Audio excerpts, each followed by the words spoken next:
SP news కి స్వాగతం. Bulletin ముందుగా హెడ్లైన్స్ చూద్దాం.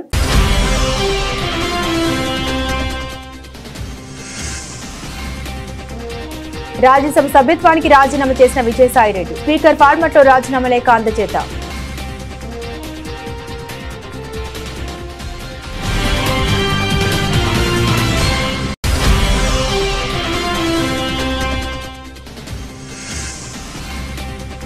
మాజీ ముఖ్యమంత్రి కేసీఆర్ సోదరి కన్నుమూత. తన సోదరి చీటి సకలమ్మ పార్థివ దేహానికి నివాళులర్పించారు కేసీఆర్.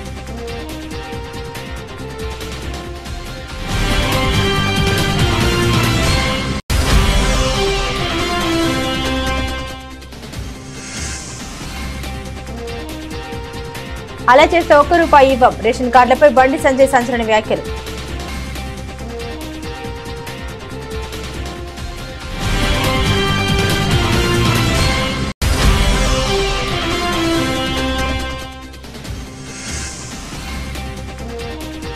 రాజధానిలో పర్యటించిన మంత్రి నారాయణ జనవరి నెలాఖరికి రాజధాని అమరావతి టెండర్లు పూర్తి చేస్తామని వెల్లడి.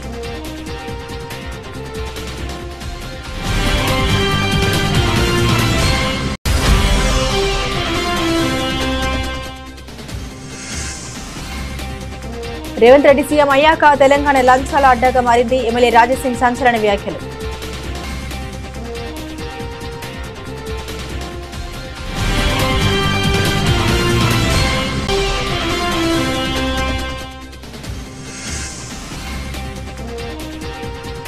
ఐటీ రైడ్స్ పై మీడియాతో మాట్లాడిన ప్రొడ్యూసర్ దిల్ రాజు వ్యాపారాలు చేస్తున్నప్పుడు తనిఖీలు సాధారణమని వ్యాఖ్య.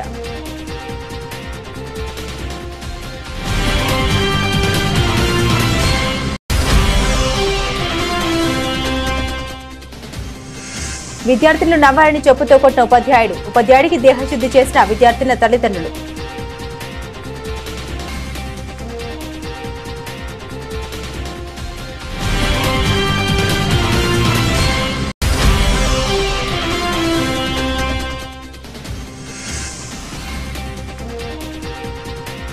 తిరుమల శ్రీవారిని దర్శించుకున్న నటుడు నితిన్.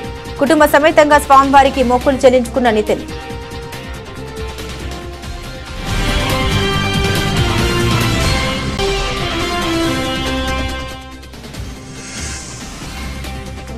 రోహిత్ శర్మ ఉన్న ముంబైకి తప్పని ఓటమి. జమ్మూ చేతిలో కంగుతిన్న డిపెండింగ్ ఛాంపియన్.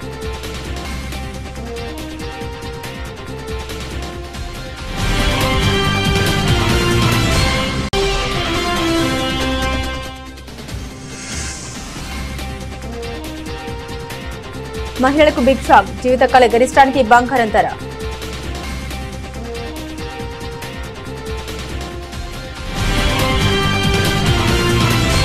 వైసీపీ నేత విజయసాయిరెడ్డి శనివారం రాజ్యసభ సభ్యత్వానికి రాజీనామా చేశారు. రాజ్యసభ చైర్మన్ జగదీప్ ధన్ఖడ్ కు తన రాజీనామా పత్రాన్ని అందించారు.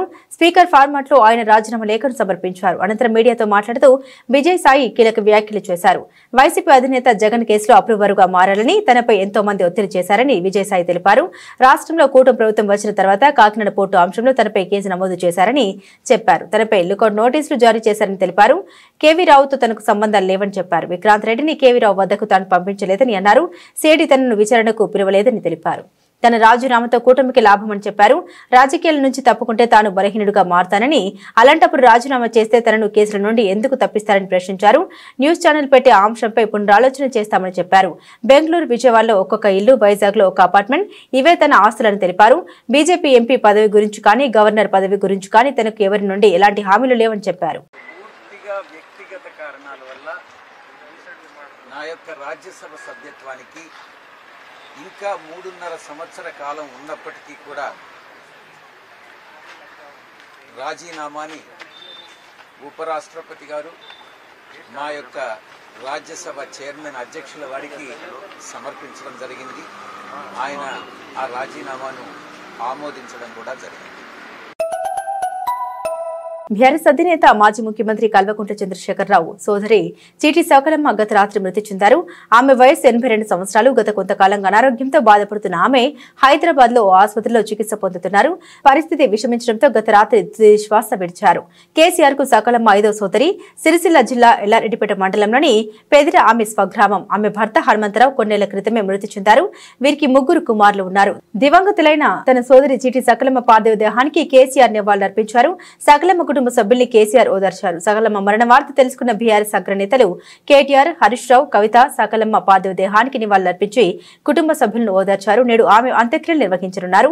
సకలమ్మ మృతి నేపథ్యంలో పార్టీ ఎమ్మెల్యేలు, ఎమ్మెల్సీలు, కార్పొరేటర్లు, ఇతర ముఖ్య నాయకులతో నిర్వహించి తలపెట్టిన సమావేశాన్ని వాయిదా వేశారు.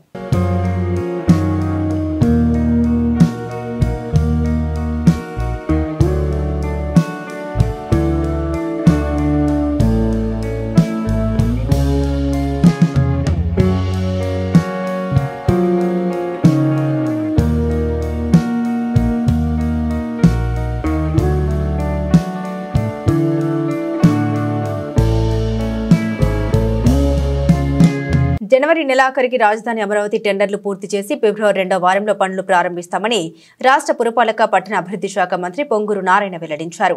న్యాయపరమైన ఇబ్బందులతో పనుల ప్రారంభం ఆలస్యమైందన్న మంత్రి 3 ఏళ్లలో అమరావతి నిర్మాణం పూర్తి చేస్తామని స్పష్టం చేశారు. రాజధాని అమరావతికి నిర్మాణానికి సంబంధించి ఇప్పటి వరకు మొత్తం 40 పనులకు టెండర్లు పిలిచినట్లు రాష్ట్ర పురపాలక శాఖ మంత్రి పి నారాయణ వెల్లడించారు. జనవరి నెలాఖరులోగా టెండర్లు అన్ని పూర్తి చేసి ఫిబ్రవరి 2వ వారంలో పనులు ప్రారంభిస్తామన్నారు. సిఆర్డీఏ, అమరావతి డెవలప్మెంట్ కార్పొరేషన్ అధికారులతో కలిసి రాజధాని అమరావతిలో ప్రాంతంలో మంత్రి నారాయణ విస్తృతంగా పర్యటించారు.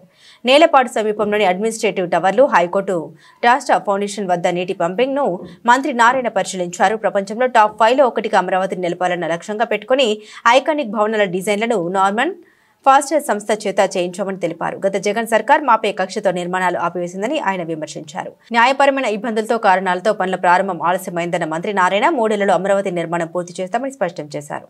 2015 ఫిబ్రవరి 28వ తేదీ అర్ధరాత్రి కల్లా, అంటే 58 రోజుల్లో ఒక్క లిటికేషన్ లేకుండా 34,000 ఎకరాలను రైతులు అమరావతి రాజధాని కోసం ఇచ్చారు, సాక్రిఫైస్ చేశారు.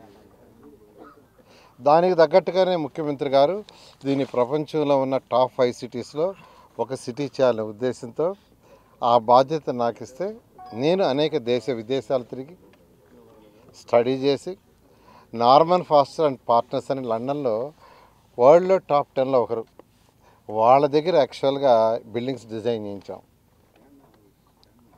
అడ్మినిస్ట్రేటివ్ బిల్డింగ్స్ 5 టవర్స్, అసెంబ్లీ ఒకటి, హైకోర్టు ఒకటి, అదేవిధంగా గవర్నర్స్ బంగ్లా, ముఖ్యమంత్రి గారి బంగ్లా, ప్లస్ అధికారుల బిల్డింగ్స్. ఇప్పుడు అధికారుల బిల్డింగ్స్ తీసుకుంటే మొత్తం 4,053 అపార్ట్మెంట్లు, 4,053 అపార్ట్మెంట్స్. ఆల్మోస్ట్ అదైతే అంతా అయిపోయింది 90%.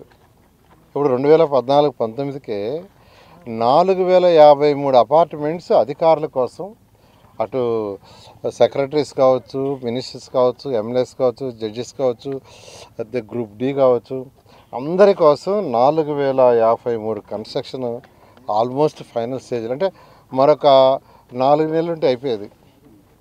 వాటిని గత ప్రభుత్వం మా మీద కక్ష సాధింపుతో ఆపేసింది. అంటే అది ప్రజాస్వామ్యం, కనీసం అది కంప్లీట్ చేసి ఆఫీసర్లకు ఇచ్చుంటే హ్యాపీగా ఉండేవాళ్ళు. అది ప్రజలు కట్టిన ట్యాక్స్ ద్వారా వచ్చిందే. ప్రభుత్వ సొమ్ము అంటే ఎక్కడిది? ప్రభుత్వానికి సొమ్ము ఎక్కడ వస్తుంది? ప్రజలు ట్యాక్స్లు కట్టేది, ప్రజాస్వామ్యం. గత ప్రభుత్వం ఈ 4,053 అపార్ట్మెంట్స్ని అలాగనే వదిలేశారు. అదేవిధంగా నార్మన్ ఫాస్టర్ వాళ్ళ దగ్గర అసెంబ్లీ 250 మీటర్లు ఎత్తుది. ఎందుకంటే అసెంబ్లీ జరిగే జనరల్గా సంవత్సరంలో 40 రోజులు, 50 రోజులు, అంతే, 60 రోజులు మ్యాక్సిమం. జనరల్గా 40 రోజులు జరగద్ది. రిమైనింగ్ డేస్లో దాన్ని ఒక టూరిజం ఇదిగా చేయాలనే ఉద్దేశంతో ముఖ్యమంత్రి గారు ఆ టవర్ని 250 అడుగుల ఎత్తులో, అంటే పైకి పోయి 250 మీటర్లు ఎత్తు పైకి పోయి ప్రజలు అక్కడి నుంచి సిటీ మొత్తం చూడొచ్చు, వ్యూ. అలాంటి డిజైన్ చేయించి దాన్ని యాక్చువల్గా వర్క్ స్టార్ట్ చేసి మొదలుపెట్టాం. అదేవిధంగా అడ్మినిస్ట్రేషన్కి అందరూ అధికారులు ఒకే దగ్గర ఉండాలా, మినిస్టర్ ఒక దగ్గర, సెక్రటరీ ఒక దగ్గర. ఇందిరమ్మ ఇల్లు రేషన్ కార్డులపై కేంద్ర మంత్రి బండి సంజయ్ సంచలన వ్యాఖ్యలు చేశారు. ఇందిరమ్మ పేరు పెడితే కేంద్ర ప్రభుత్వం ఒక్క ఇల్లు కూడా ఇవ్వదని ఆయన స్పష్టం చేశారు. ప్రధానమంత్రి ఆవాస్ యోజన పేరు పెడితేనే నిధులు ఇస్తామన్నారు. కాంగ్రెస్ ఫోటోలు పెడితే రేషన్ కార్డులు ఇవ్వబోమన్నారు. తామే ముద్రించి ప్రజలకు రేషన్ కార్డులు ఇస్తామని ప్రెస్ మీట్ లో పేర్కొన్నారు సంజయ్. ఈ సందర్భంగా ముఖ్యమంత్రి రేవంత్ రెడ్డితో పాటు మాజీ సీఎం కేసీఆర్ మీద ఆయన విమర్శలు గుప్పించారు. రేషన్ కార్డు ఇవ్వమంటే రేషన్ కార్డుల మీద ముఖ్యమంత్రి గారు ఫోటో పెడతారు, కాంగ్రెస్ పార్టీ ఇందిరమ్మ ఫోటో పెడతారు. ఎవరు జాగిరి ఇచ్చేది నరేంద్ర మోడీ గారు, ఫోటోలు మాత్రం వీళ్ళు పెట్టుకుంటారు. రేషన్ కార్డుల మీద నరేంద్ర మోడీ గారి ఫోటోలు లేకుంటే మీకు రేషన్ కూడా రాసి పెడతారు. పేదలకు డైరెక్ట్ ఇస్తాం, ఎట్టియాలని ప్లాన్ చేస్తాం. మేము పేదలకు అన్యాయం చేయం. మేము ఇల్లు ఇచ్చే విషయంలో పేదలకు అన్యాయం చేయం. ఎట్లా పేదలకు డైరెక్ట్ ఇల్లు ఇవ్వాలో దాని విషయంలో ఆలోచిస్తే మీ ప్రభుత్వం బర్బాద్ అయితే విషయాన్ని గుర్తుంచుకోవాలి. రేపు ఇబ్బంది లేదు. మళ్ళా మొన్న ఢిల్లీ వెంట మళ్ళీ పైసలు తెచ్చింది. ఇక మళ్ళీ ఈ ఫార్ములా కేసు మాట్లాడుతున్నారు. 10 నిమిషం కూడా మాట్లాడారు. ఇక నువ్వు కేసీఆర్ కొడుకు మీద విచారించమంటే ఇక గ్రీన్ కోర్ సంస్థ మీద విచారణ చెప్తారండి. గ్రీన్ కోర్ సంస్థ మీద ఏసీపీ దాడులు చేశారు. మరి ఏం చేశారు ఏసీపీ దాడులు చేసి? అదొక పెద్ద సంస్థ. అనేక విషయాల్లో సమాజంకు ఉపయోగపడే కార్యక్రమాలు వాళ్ళు చేస్తున్నారు. ఇలా ఆ సంస్థ ద్వారా తెలంగాణ రాష్ట్రానికి ఆదాయం వస్తున్నది. ఇటువంటి సంస్థల మీద దాడులు చేస్తే, ఇటువంటి సంస్థలను ఇబ్బంది పెట్టే ప్రయత్నం చేస్తే ఆ సంస్థలు ఏం చేస్తున్నాయి? తెలంగాణ ఇష్టపడి వేరే రాష్ట్రాల్లో వ్యాపారం చేస్తే ఇలా ఆదాయం ఎవరికి నష్టమవుతుంది? తెలంగాణ రాష్ట్రానికి ఆదాయం నష్టం జరుగుతుంది. ఇవాళ గ్రీన్ కోర్ సంస్థ నుంచి కాంగ్రెస్ పార్టీకి పైసలు ముట్టలేదా? చెప్పాలా? రేవంత్ రెడ్డి గారిని సవాల్ చేస్తున్నా. గ్రీన్ కోర్ సంస్థ నుంచి కాంగ్రెస్ పార్టీకి పైసలు ముట్టినాయా ముట్టలేదా? ఇంతవరకు ఒక్క పైసా ముట్టలేని చెప్పి నువ్వు ప్రమాణం చేయి. కాంగ్రెస్ పార్టీ సవాల్ సిద్ధమా? గ్రీన్ కోర్ సంస్థ నుంచి కాంగ్రెస్ పార్టీకి చందా రూపేణ ఫండింగ్ ఏదో రకంగా పైసలు ముట్టాయా ముట్టలేదా? పైసలు తీసుకుని బరాబరే. అరే కామన్ ఎవరు తీసుకుంటారు? భారతీయ జనతా పార్టీ తీసుకుంటారు, టీఆర్ఎస్ తీసుకుంటారు, కాంగ్రెస్ వాళ్ళు పార్టీని నడపాలంటే వాళ్ళ వీళ్ళ సహకారంతో నడుస్తాయి. పార్టీ నడిస్తే ఎవరు జబ్బులకు కూడా పైసలు పెట్టారు. కానీ పైసలు తీసుకుంటారు. మళ్ళా అదే సంస్థని ఇబ్బంది పెట్టే ప్రయత్నం చేస్తారు. ఇలా ఈ ఫార్ములా అట్లయిపోయింది. డ్రగ్స్ కేసు ఇట్లయిపోయింది. ఇలా ఏమైంది? ఇలా మళ్ళీ దావోస్ కోట్ల రూపాయలు ఖర్చు పెట్టి దావోస్ పర్యటనకు వెళ్లిన సీఎం చంద్రబాబు ఒక్క రూపాయి పెట్టుబడి అయినా తీసుకురాగలిగారని వైఎస్ఆర్ కాంగ్రెస్ పార్టీ ఎన్టీఆర్ జిల్లా అధ్యక్షుడు తూర్పు నియోజకవర్గ ఇన్ఛార్జ్ దేవినేని అవినాష్ విమర్శించారు. పక్క రాష్ట్రాల్లో లక్షల కోట్ల రూపాయలు పెట్టుబడులు తీసుకొస్తే చంద్రబాబు మాత్రం తన పుత్రరత్నం లోకేష్ ప్రమోషన్ కోసం దావత్ పర్యటనకు వెళ్లినట్లు తెలిపారు. కోట్లు ఖర్చు పెట్టి పర్యటన చేసినప్పటికీ రాష్ట్ర ప్రజలకు ఒరిగింది శూన్యమేనని, అసలు చంద్రబాబుకి రాష్ట్ర అభివృద్ధిపై చిత్తశుద్ధి లేదని ఆరోపించారు. ఎన్నికల సమయంలో ఇచ్చిన హామీలన్నింటినీ తుంగలో తొక్కుతున్నారని, ఇందుకు తూర్పు బైపాస్ నిలుపుదల చేయడమే ఉదాహరణగా చెప్పారు. విజయవాడలోని గుణదలలో ఉన్న జిల్లా పార్టీ కార్యాలయంలో ఏర్పాటు చేసిన విలేకరుల సమావేశంలో ఆయన మాజీ మంత్రి నాగార్జునతో కలిసి మాట్లాడుతూ లోకేష్ ని డిప్యూటీ సీఎం చేయాలన్న ఆకాంక్షతో ప్రచారం చేస్తున్నారని విమర్శించారు. దావోస్ పర్యటన వల్ల ఏ పెట్టుబడులు వచ్చాయన్నది ప్రజలకు వివరించాలని డిమాండ్ చేశారు. మహారాష్ట్ర 2 లక్షల కోట్లు, తెలంగాణ 50,000 కోట్లు ఒప్పందం చేసుకుందని, కానీ ఆంధ్రప్రదేశ్ ఎటువంటి ఒప్పందాలు చేసుకోలేదన్నారు. చంద్రబాబు 5 సార్లు వెళ్లినా, జగన్ ఒక్కసారి వెళ్లినా దానితో సమానమని, గతంలో జగన్ లక్షల కోట్ల రూపాయల పెట్టుబడుల్ని ఏపీకి తీసుకొచ్చారని గుర్తు చేశారు. పేదలను పీకు తినడమే ధ్యేయంగా పెట్టుకున్న కూటమి నేతలు ఆగడాలు ఇక సాగమన్నారు. నమస్కారం. ఇక్కడ విచ్చేసిన మీడియా మిత్రులకి, అదేవిధంగా వైఎస్ఆర్ కాంగ్రెస్ పార్టీ రాష్ట్ర నాయకులకి, జిల్లా నాయకులకి, మా తూర్పు నియోజకవర్గంలో నూతనంగా జగన్మోహన్ రెడ్డి గారి ఒక నాయకత్వంలో, ఆయన ఒక ఆశీస్సులతో 29 అనుబంధ సంఘ అధ్యక్షులు, నియోజకవర్గం సంబంధించిన 29 అనుబంధ సంఘ అధ్యక్షులకు నూతనంగా నియామకం అయ్యారు. వాళ్ళందరి గారు ధన్యవాదాలు, అభినందనలు తెలియజేస్తూ, ఈరోజు ఈ యొక్క మీడియా సమావేశం ముఖ్య ఉద్దేశం, ముఖ్యమంత్రి నారా చంద్రబాబు నాయుడు, ఆయన తనయుడు నారా లోకేష్ దాదాపుగా 100 కోట్ల ప్రజాధనంతో దావోసు పర్యటన అని చెప్పని వెళ్ళి 100 కోట్లు ఖర్చు పెట్టి ₹1 పెట్టుబడులు గారు తీసుకురాకుండా, నిజంగా ఈ యొక్క 3 రోజులు 4 రోజులు దావోస్ పర్యటనలు చూస్తూ ఉంటే రాష్ట్రానికి ఉపయోగం లేదు, రాష్ట్ర ప్రజానికానికి ఉపయోగం లేదు. కేవలం నారా లోకేష్ని ప్రమోట్ చేసే విధంగా ఈ 4 రోజులు దావోస్ పర్యటన జరిగింది అని చెప్పని ఈరోజు ప్రతి ఒక్కరి గారు అనుకుంటున్నారు.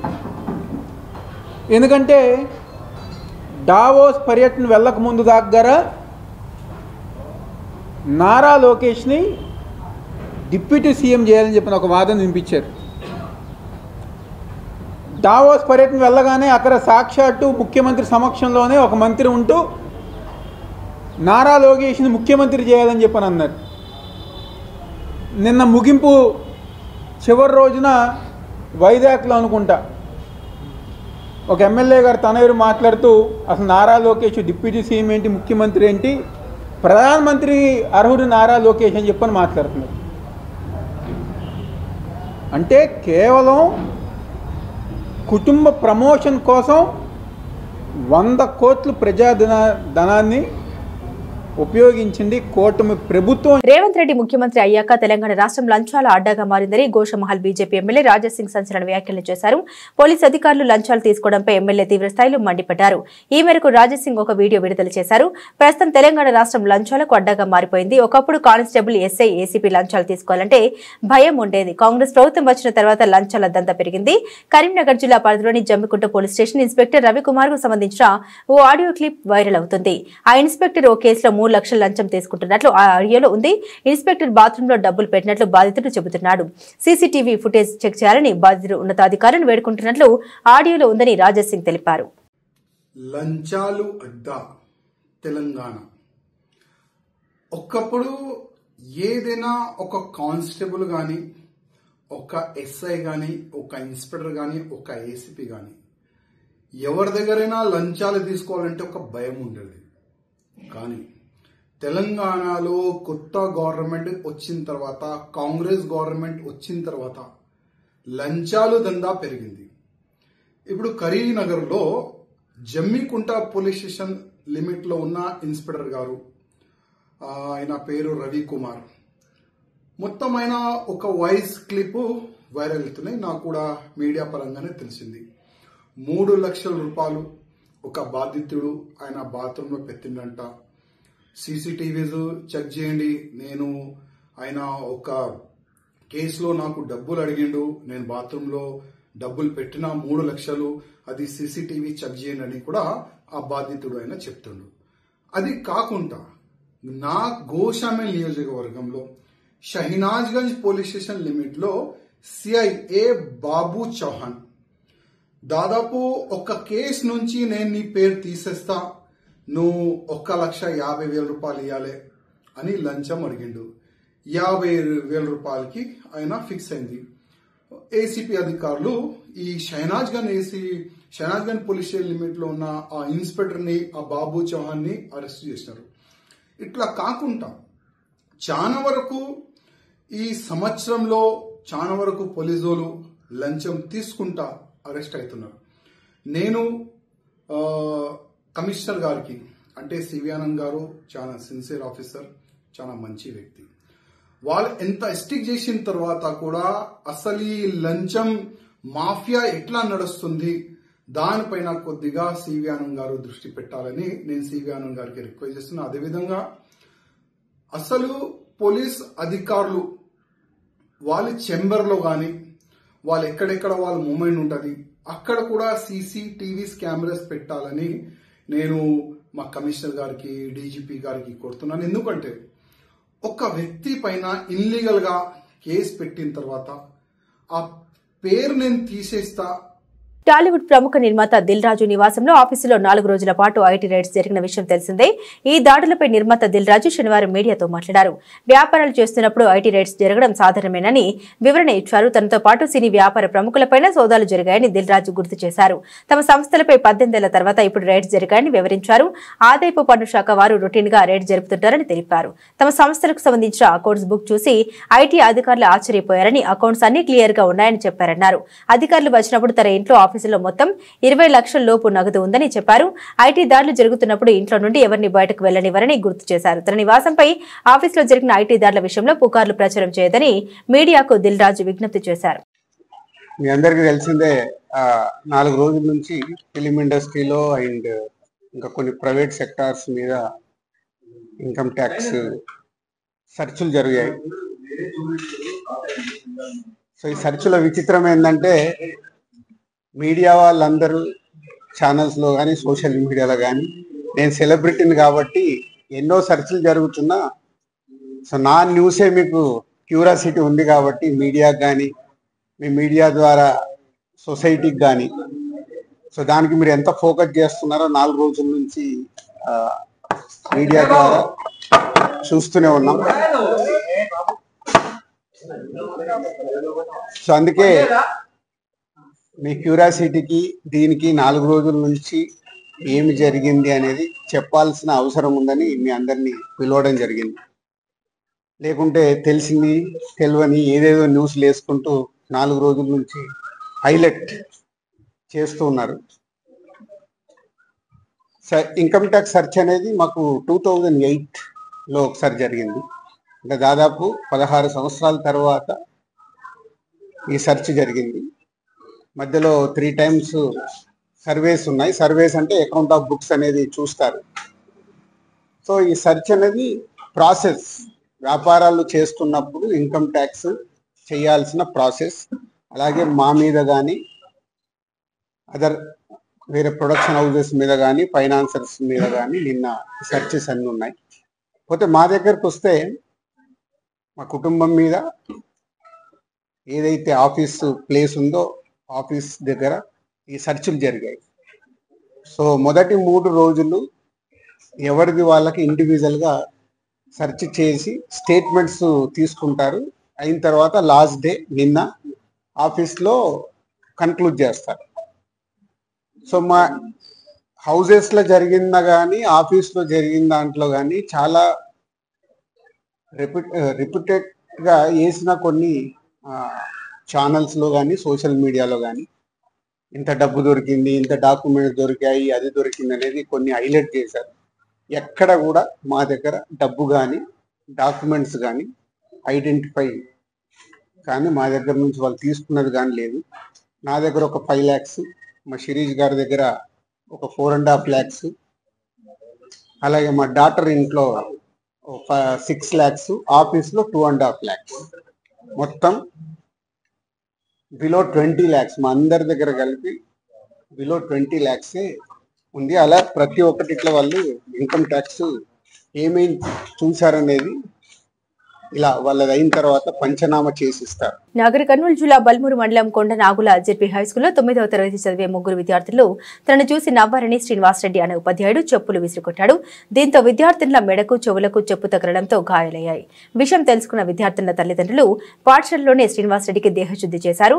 శ్రీనివాసరెడ్డిపై చర్యలు తీసుకోవాలంటూ తల్లిదండ్రులు స్థానికులను డిమాండ్ చేశారు.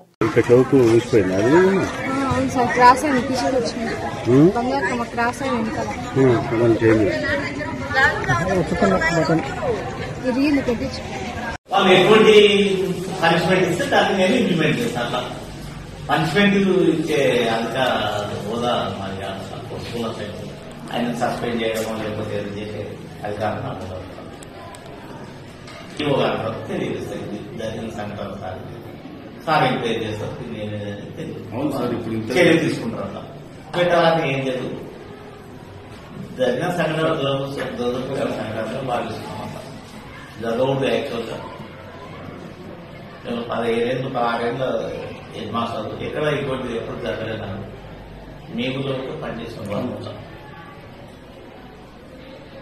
టాలీవుడ్ నటుడు నితిన్ శనివారం తిరుమల శ్రీవారిని దర్శించుకున్నారు. ఉదయం వీఐపీ దర్శన సమయంలో కుటుంబ సమేతంగా స్వామివారిని దర్శించుకుని మొక్కులు చెల్లించుకున్నారు. తన కొడుకుతో మొదటిసారి ఆలయానికి వచ్చిన నితిన్ కుటుంబ సభ్యుల్ని ఆలయ అర్చకులు ఆశీర్వదించి తీర్థ ప్రసాదాలు అందించారు. ఆలయం వెలుపల హీరో నితిన్ ను చూడడానికి, వారితో ఫోటోలు దిగడానికి భక్తులు ఉత్సాహం చూపారు. తిరుమలలో భక్తుల రద్దీ కొనసాగుతుంది. వివిధ ప్రాంతాల నుండి వచ్చిన భక్తులు స్వామివారి దర్శనానికి 9 కంపార్ట్మెంట్లను వేచి ఉండగా టోకెన్ లేని భక్తులకు 10 గంటల్లో సర్వదర్శనం అవుతుందని టీటీడీ అధికారులు వివరించారు. నిన్న స్వామివారిని 57,655 మంది భక్తులు దర్శించుకోగా 20,051 మంది తలనినాలు సమర్పించుకున్నారు.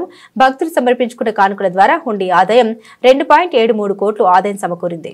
రంజీ ట్రోఫీలో భాగంగా ఎలైట్ గ్రూప్ ఏ మ్యాచ్లో జమ్మూ కాశ్మీర్ చేతిలో డిపెండింగ్ ఛాంపియన్ ముంబై జట్టు అనూహ్యంగా పరాజయం పాలింది. ఆల్రౌండర్ ప్రదర్శనతో ముంబైకి జమ్మూ గట్టి షాక్ ఇచ్చింది. 5 వికెట్ల తేడాతో ముంబైని మట్టి కరిపించింది. ఇక ఈ మ్యాచ్ ద్వారా టీమిండియా కెప్టెన్ రోహిత్ శర్మ దాదాపు 10 ఏళ్ల తర్వాత రంజీలో పునరాగమనం చేసిన విషయం తెలిసిందే. ఇలా హిట్ మ్యాన్ టీంలో చేరిన మొదటి మ్యాచ్లోనే ముంబై ఓటమి చవిచూడడం గమనార్హం. ముంబై నిర్దేశించిన 205 పరుగుల లక్ష్య ఛేదనతో బరిలోకి దిగిన జమ్మూ 5 వికెట్లు మాత్రమే కోల్పోయి టార్గెట్ను అందుకుంది. ఇక ఈ మ్యాచ్లో రోహిత్ మొదటి ఇన్నింగ్స్ లో 3 పరుగులు చేయగా రెండో ఇన్నింగ్స్ లో 28 రన్స్ చేసి నిరాశపరిచాడు. అటు యువ ఓపెనర్ యశస్వి జైస్వాల్ కూడా ఘోరంగా విఫలమయ్యారు. కాగా గత కొంతకాలంగా ఫామ్ లేక తంటాలు పడుతున్న రోహిత్ రంజీలో ఆడి మునుపటి ఫామ్ ను అందుకోవాలని భావిస్తున్నాడు. కానీ ఇక్కడ కూడా ఫెయిల్ కావడంతో హిట్ మ్యాన్ అభిమానులు తీవ్ర నిరాశ చెందారు. అంతర్జాతీయ మార్కెట్లో అనిశ్చితి కారణంగా బంగారం ధరలు కొన్ని రోజులుగా పెరుగుతున్నాయి. అమెరికా నూతన అధ్యక్షుడిగా డొనాల్డ్ ట్రంప్ పగ్గాలు చేపట్టిన తర్వాత ఆయన పాటిస్తున్న వాణిజ్యపరమైన విధానాలతో గోల్డ్ కి డిమాండ్ పెరుగుతోందని బులియన్ విశ్లేషకులు చెబుతున్నారు. పెట్టుబడి పెట్టాలని భావించేవారు పసిడి వైపు మొగ్గు చూపడంతో భారీగా డిమాండ్ పెరిగిందని అంటున్నారు. కాగా నిన్న ఢిల్లీ మార్కెట్లో 99.9% స్వచ్ఛత గల బంగారం ధర 10 గ్రాముల ధర $200 పెరిగి 83,100 రూపాయలకు చేరుకుందని ఆల్ ఇండియా సరఫరా అసోసియేషన్ వెల్లడించింది. ఇది జీవితకాల గరిష్ట రేటని తెలిపింది.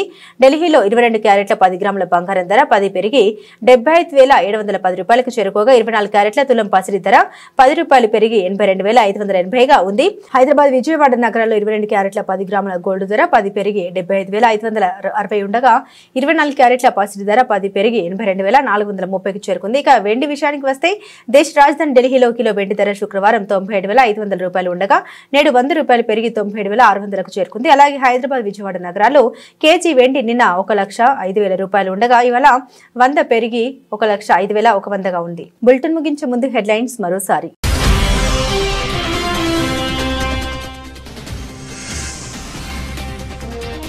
రాజ్యసభ సభ్యత్వానికి రాజీనామా చేసిన విజయసాయిరెడ్డి స్పీకర్ ఫార్మాట్ లో రాజీనామా లేఖ అందజేత.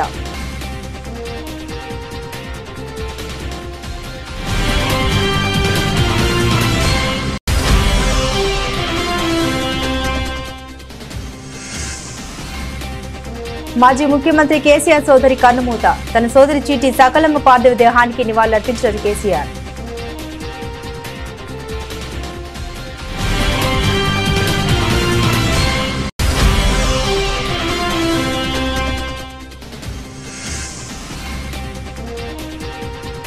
అలా చేస్తే ₹1 ఇవ్వం. రేషన్ కార్డులపై బండి సంజయ్ సంచలన వ్యాఖ్యలు.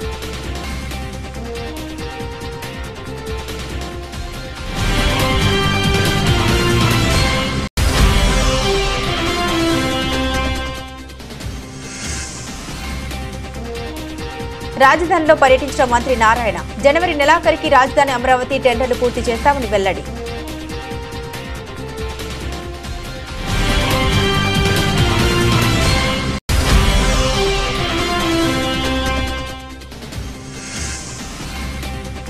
రేవంత్ రెడ్డి సీఎం అయ్యాక తెలంగాణ లంచాల అడ్డాగా మారింది. ఎమ్మెల్యే రాజసింగ్ సంచలన వ్యాఖ్యలు.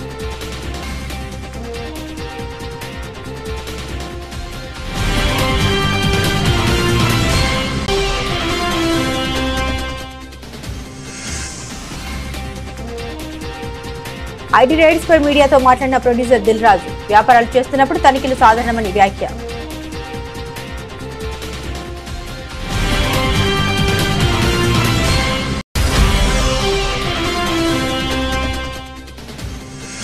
విద్యార్థులను నవ్వాలని చెప్పుతో కొట్టిన ఉపాధ్యాయుడికి దేహశుద్ధి చేసిన విద్యార్థుల తల్లిదండ్రులు.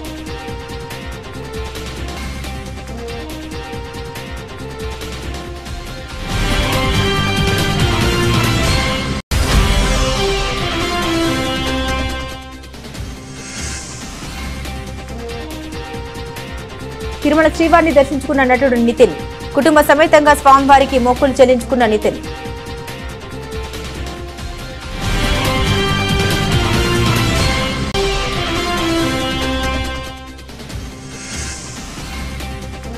రోహిత్ శర్మ ఉన్న ముంబైకి తప్పని ఓటమి. జమ్మూ చేతిలో కంగుతిన్న డిపెండింగ్ ఛాంపియన్.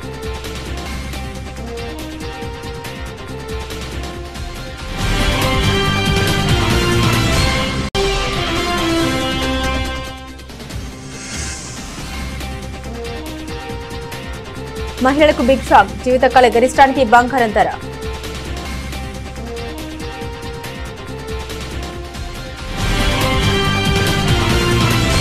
ఇవి బులెటిన్లోని విశేషాలు. తిరిగి మరో బులెటిన్తో మళ్ళీ కలుసుకుందాం. అంతవరకు సెలవు. నమస్కారం.